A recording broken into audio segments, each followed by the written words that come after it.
Hello everyone, I'm Al Grego, and this is the Season 6 finale of the Yes We Are Open podcast.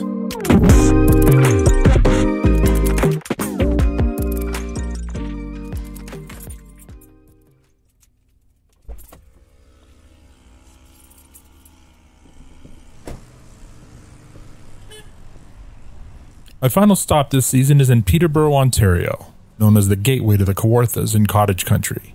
A large recreational region in Ontario about 125 kilometers northeast of Toronto, located on the Haute River. In 1818, Adam Scott settled on the west shore of the river and constructed a sawmill and gristmill, establishing the area as Scott's Plains. A few years later, in 1882, British Parliament approved an experimental immigration plan to transport poor Irish Catholic families to Upper Canada. In 1925, the first of those immigrants arrived from the city of Cork.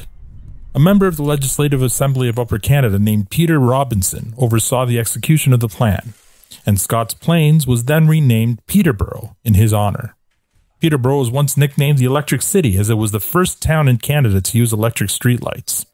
This established the city as an early technological and manufacturing hub, playing host to large multinational companies such as Siemens, Rolls-Royce, and General Electric. Sadly, some of the manufacturing has left the city, including GE. The city has shifted their economy more toward a service industry. But other leading industries still include manufacturing, food processing, aerospace, life sciences, and biotechnology. It's also home to educational institutions Trent University and Fleming College. Today I'm here to interview one of Peterborough's long-standing family-run businesses. They've been operating for over half a century. If you're from the area, you're likely at least familiar with them. And that business is Kawartha TV and Stereo.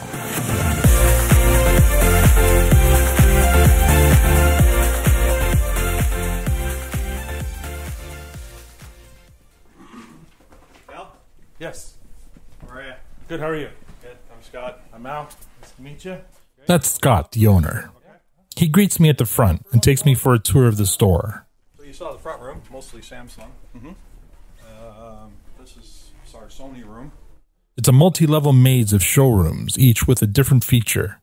We go from televisions to home audio, stereos, speakers, and turntables, to car and boat audio. They even have a couple of showrooms with e-bikes. It's a feast for the eyes and ears of any AV enthusiast, of which I am one. Scott then leads me upstairs to another level, with more showrooms, service areas, and finally his office. That's where I set up, and we sit for his interview.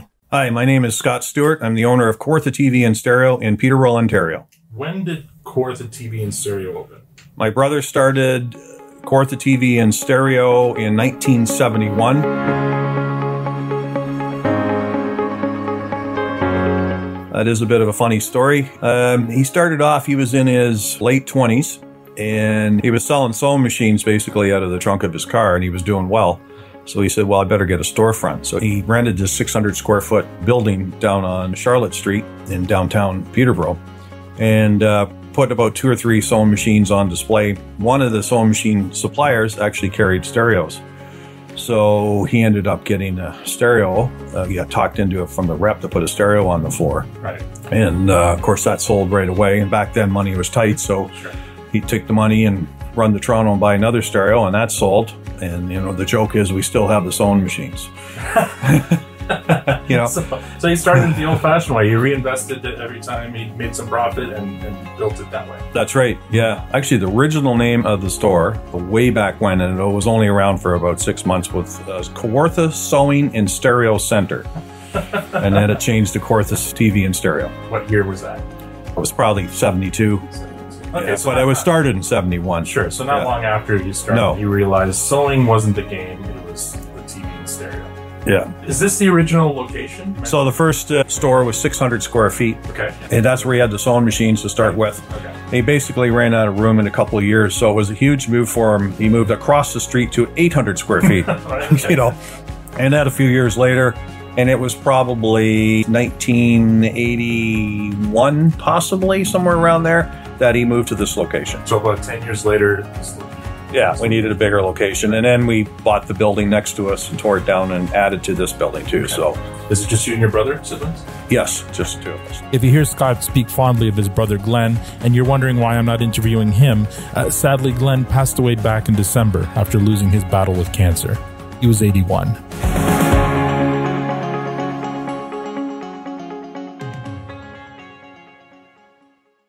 Okay, so 71, your brother opens a sewing place that turned into TV and stereo. When do you get involved? I get involved 40 years ago. So 84, like yeah, almost 12 years later. That's right. What were you doing while your brother's running this place? Well, I went out west to seek my fame and fortune, and I worked in the oil industry. All right. And my brother used to joke, he said he pumped gas at a local Shell station. But no, I was actually out in the oil patch. Oh, wow. On the drilling rigs and whatnot. What brings you back from Calgary then? Well, he was having some staffing issues that led to theft. Oh, wow. And he basically had to fire 3/4 of his staff, and he wanted some people he could trust. So he called me and asked me if I was interested in working in retail. And I dabbled in retail a little bit before I went out west. Mm-hmm. So it wasn't new to me.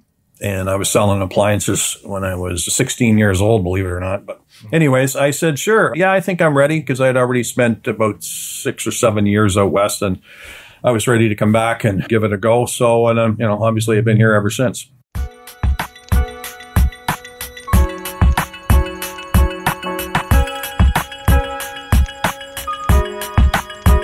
I imagine there were other competitors too. Like, kind of talk about the general market here for you guys. So I guess the first competition, there was a couple of local independents that were in town. One was a giant RCA dealer, and back then RCA was basically the number one. Yeah. And the suppliers weren't allowed to have 2 RCA dealers in town, so we were up against them. Right. Anyways, long story is that particular retailer, he ended up retiring. Actually, him and my brother were great friends, as it turned out, but he ended up retiring. We did get RCA for a while. And of course, RCA has gone basically the way of the dodo bird in quality, but the name's still out there in a few items.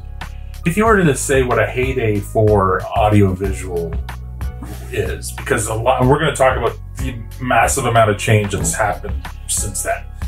But what would it be? Would it be kind of the 80s where everyone's like upgrading their car stereos, or home theaters in the 90s? Like, what would you say? Well, certainly the 80s, probably. Much more margin. Suppliers were easier to get along with. Right. Yeah, I'd have to say the 80s. There's a lot of growth in the retail outlets and multi-store. I feel like that market's shrunk a bit in terms of the suppliers. Sony's still big. Samsung, of course, I think it's probably the leader, because they're with their appliances and whatnot. Sure. Yeah. And LG, of course. So, Panasonic used to be a big player, but they don't have their TVs in Canada anymore. Right. Panasonic used to be our number one line in the store. Oh, yeah? And when they basically bailed on Canada, Samsung took that particular spot, and they're our number one line now, them and Sony.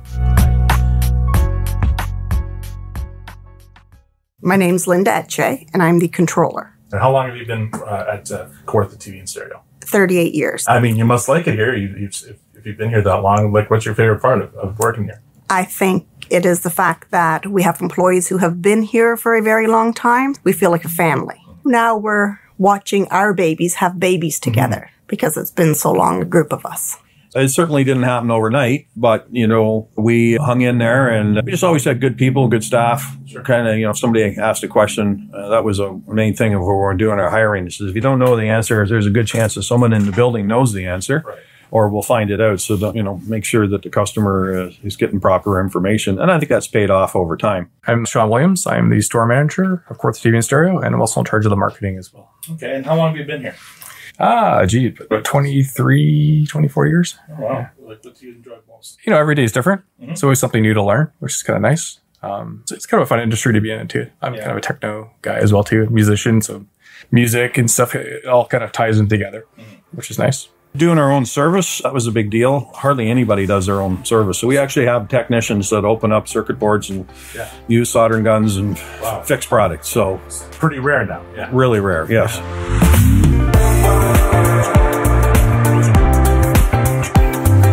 What would you say is a heyday for this place, for Kawartha TV and Stereo? Or are you in it now? Wow. I've been here 40 years, so there's certainly been peaks and valleys, ebbs and flows, but I'd have to say, I mean, back in the day, like you said earlier, car stereo was very, very, very strong. Yeah. I mean, we had a separate building that we did just up the road, that we did nothing but car stereo installations. We also had that in that same building. It was quite a good-sized building. Service department, so we had 7 full-time service employees, and we had 3 full-time car stereo installers. Yeah. And that middle room that we walked around in earlier, that's there's a little bit of car stereo in the back room there, but almost that whole room was car audio product.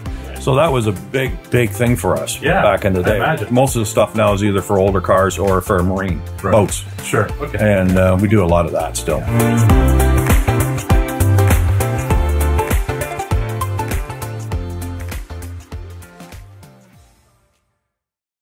Obviously, there's been massive change in AV since this place has been open in the last 50 years. Oh, yeah.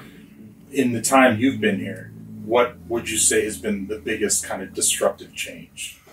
The introduction of the soundbar, I think, has been a huge shift for things. Mm-hmm. I remember back in the day, typically if you wanted bigger sound, it was typically a home theater receiver and a whole speaker system, and it was taking up the whole room. Yeah. So obviously the soundbar definitely gives a lot of those features now in more of a compact form. So obviously easier to fit into different decors, different rooms, different things like that. So that's been a bit of a game changer for that for sure. Cool. Yeah. What was the biggest change you've seen in kind of the AV industry? I would think it is people still wanting bigger and better. Mm-hmm.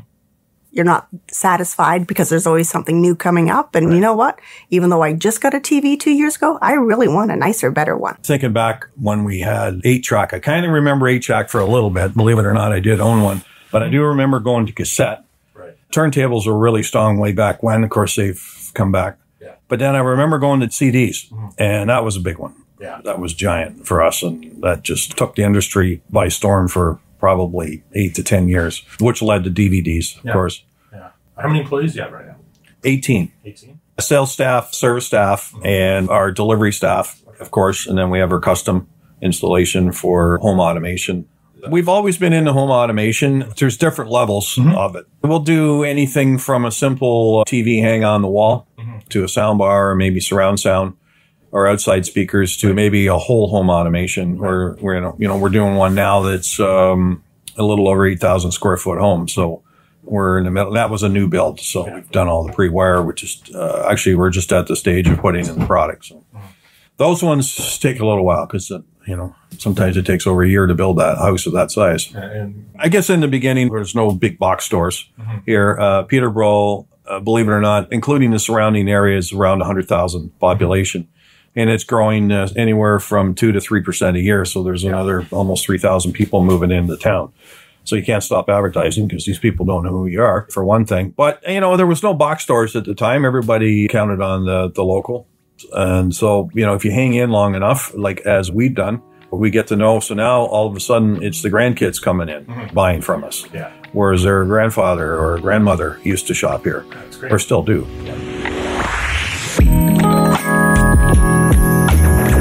Up next, Kawartha TV and Stereo has successfully become a fixture in Peterborough for AV enthusiasts. But if there's one industry that has seen more disruptive change over the last 50 years, I can't think of it.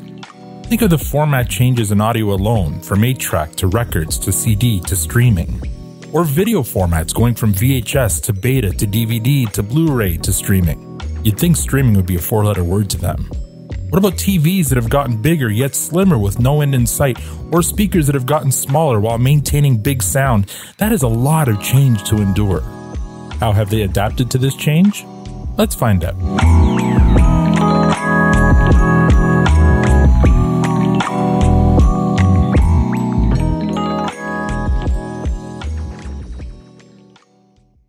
You're listening to Yes, We Are Open.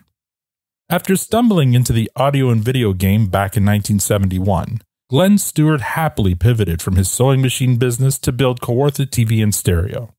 Now, over 50 years later, Scott Stuart has stepped in for his late brother to continue the family business. Half a century is a long time to be in any industry, let alone one that changes so rapidly as audio and video. But those changes, while disruptive, brought them opportunity to sell new products. The challenge there was staying on top of the latest and greatest and choosing the right technology to keep in stock. The majority of struggles Glenn and Scott encountered had more to do with external factors, factors they couldn't plan for. What were those factors, and how did they adapt? Let's find out. In the last 53 years, that's half a century, you've seen a lot of change, and I'm sure there's been many ups and downs. What would you say has been your biggest struggle? Well, I remember once when they brought in goods and services tax, GST, and now they've changed it to HST. But when they brought that in, that was a big deal because of the tax. And we immediately, I remember my brother, he was a great marketer. He immediately had no GST sales, which was great, even though we lost, 13% at the time. But the interest rates back in the day when they were going through the roof, I think mortgage rates were up around 18, 19%. Sure. That was in the 80s or early 90s. I can't remember. That was tough on us because nobody was shopping. So the economy wasn't good. And, you just had to struggle through that. I want to keep everybody employed too. So I think, as I mentioned before, we did have some internal theft. That was a big one that almost sunk my brother.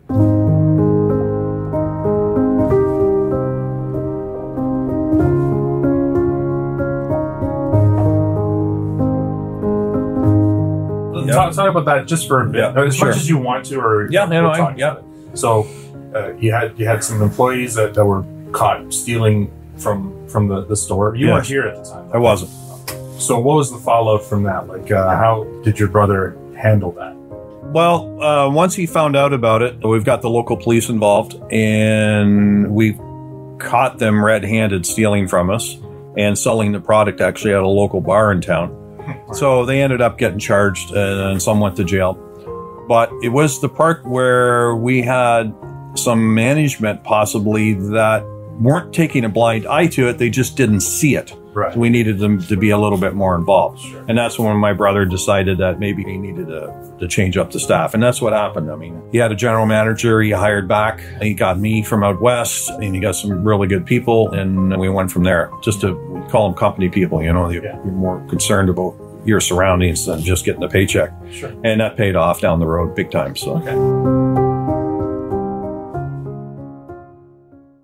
We've been very fortunate with staff. There are 2 people here that have been here longer than me still. Wow. Yeah, and I'm 40 years. Yeah. Now, one is just since retired. However, I've asked him to, so he's working 3 days a week. He's still hanging in. He's just very valuable. Yeah. So staff, like I said, we were fortunate, and then COVID. Yeah. So COVID laid off 13 people immediately. And at the time, I was wondering what was going to happen because I just placed my Samsung spring order. And the COVID was hitting. It was all over the news. I was laying off people. And good, bad, or whatever, I kind of forgot about the order. And then it showed up one day. And I'm sitting here, and there's 5 of us.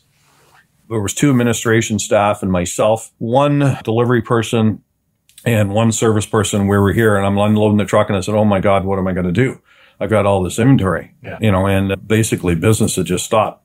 Well, when I say good and bad, I mean, that was the bad. And the good was I was glad I had the inventory because it was less than a month later where people were staying at home. They wanted to upgrade their TVs. They wanted to upgrade their stereos. And I actually had inventory, which was great because there was, supply chain issues. Yeah. Big time. So it started off really bad. It kind of bounced back for us big time quickly.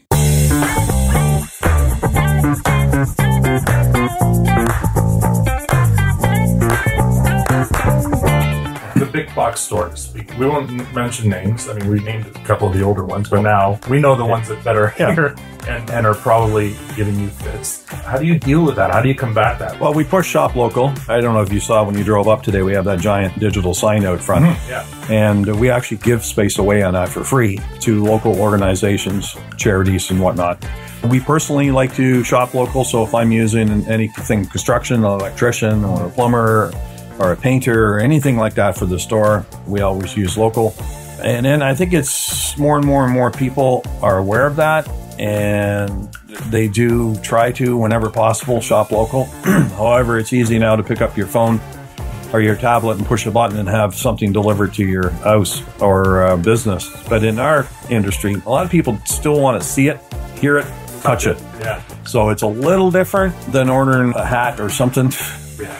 So we still have that. We also offer in-store service, setup, delivery. I imagine repair must be. Repair is big. Yeah. We actually give a little bit of an extra warranty on our product, all for the same price as a big box store. In most cases, a $6.99 TV is $6.99 East Coast, West Coast, and everything in between. But if there is a value added to that TV, then the customer knows it, sees it, appreciates it, and will buy there. And they feel comfortable buying from a place that's been in business for 53 years, too. It's not like we just opened up yesterday.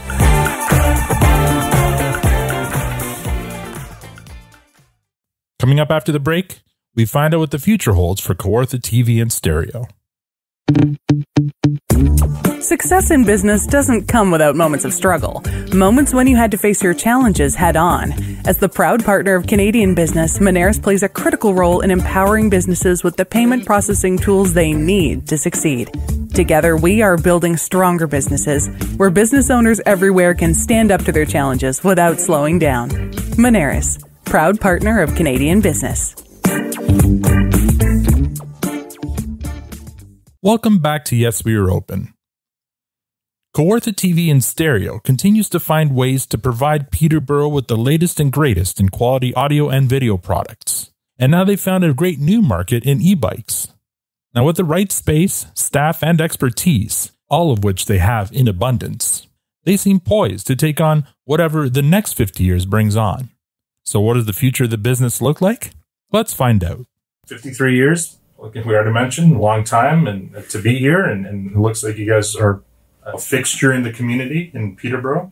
What does the future look like for Kawartha TV and Stereo? No, the future looks good. The future's so bright, you got to wear shades. Exactly. You know, we're planning ahead. Like last year, we did a big reno in the store, inside and out. It kind of made it a little bit more modern. And so hired some staff. We're sending them some extra training for, moving forward. Mm-hmm. We're always trying to find that next widget or gadget to sell and what's out there. I mean, what we did is a few years back is we took on electric bicycles and e-bikes. Mm-hmm. And we've done very well with those. So we've removed some stuff from the store and we've replaced it with that. I think we just want to maintain giving the best service we can to our customers. That's kind of been our building block from when Glenn and you started. If you give people good customer service, good products, they're always going to come. I think we need, moving forward, we'll continue to do that. We always continue to evolve that.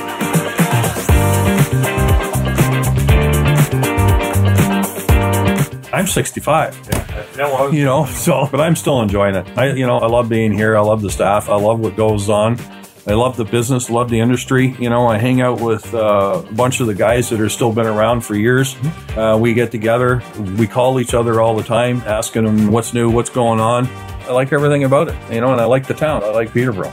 I get, mostly positive responses from customers. I do like going down to the floor and walking around and talking to customers. I'm probably not the best person to give electronic advice anymore, so I let the sales guys and girls do that. But I do like talking to them, what brought them in today, how are you, what's going on? And they say, well, my dad shops here, so I've always shopped here. I'm looking forward to the future.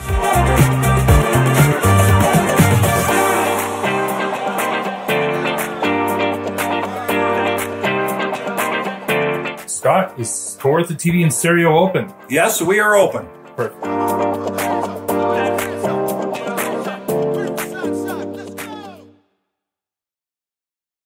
That's the story of Kawartha TV and Stereo.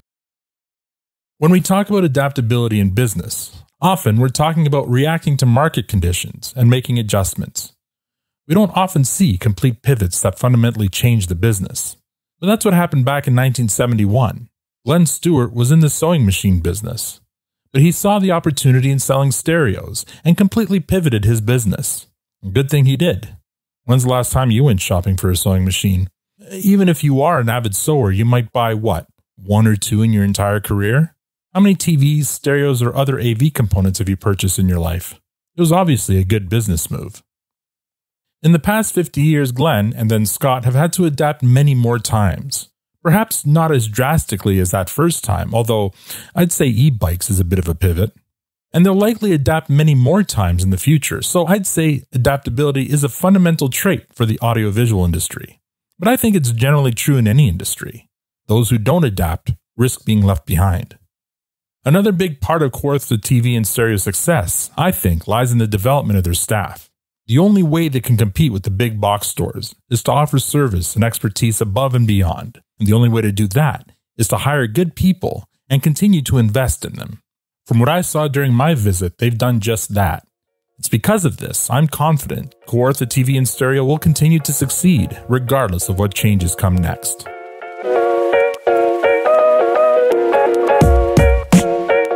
Yes, We Were Open is a Moneris podcast production. I'd like to thank Linda, Sean, and Scott for taking the time to share their story. You can learn more about Kawartha TV and Stereo at kawarthatv.com. Follow them on Facebook and Twitter at Kawartha TV, and on Instagram they're at Kawartha_TV. Please support this podcast by writing us a review on Apple Podcasts or rate us on Spotify or wherever you get your podcasts. If you're a Canadian small business owner or know of one with an interesting story of perseverance to tell, I'd love to help tell it. You can contact me at podcast@moneris.com. And that does it for this season. That was a lot of fun. I hope you enjoyed it. As always, I'd like to thank everyone on Moneris' Marcom team for their help and support in putting this season together. There are too many to name, so please check the show notes for their names. I'd like to also thank the amazing merchants who welcomed me to their place of business and allowed me to tell their stories this season. River Cafe, Tax Bar and Podcast, Mountain Chocolates, Going with the Grain, Regrub Burger Bar, Heritage Park and Historical Village, Italian Ice Cream, and Kawartha TV and Stereo. Please support them by supporting their businesses. Production on Season 7 will begin in the fall, so expect a whole new season of small Canadian businesses and their stories by October of 2024. Keep an eye on this feed and I'll post updates as Season 7 approaches. And finally, I'd like to thank you, the listener, for listening, subscribing, and spreading the word. Your support has once again helped this podcast earn nominations for the most creative branded podcast and branded podcasts of the year by the 2024 Quill Podcast Awards. Winners will be announced May 23rd, but I already counted as a win to be named among the other nominees. So a huge thank you to all of our listeners. Without you, this would not be possible. On behalf of all of us at Moneris, sincerely thank you for listening to the Yes, We Are Open podcast. I'm Al Grego. See you in Season 7.